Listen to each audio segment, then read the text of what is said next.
माझ्या आई शिवाय दुसऱ्या कुठल्याही स्त्रीला अशा पद्धतीनं कधी संबोधित नाही केलं.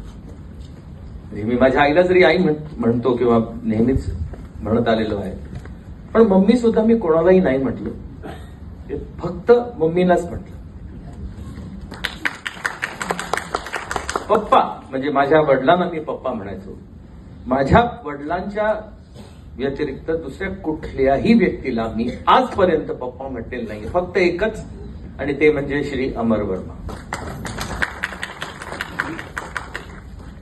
हे का सांगतोय मी, तर हे आमचं नातं. या चार अतिशय गोड स्वभावाच्या या चौघी यांच्याजवळ मी का आलो त्याचं मूळ कारण म्हणजे पप्पा आणि मम्मी. त्यांनी तो जीव लावला.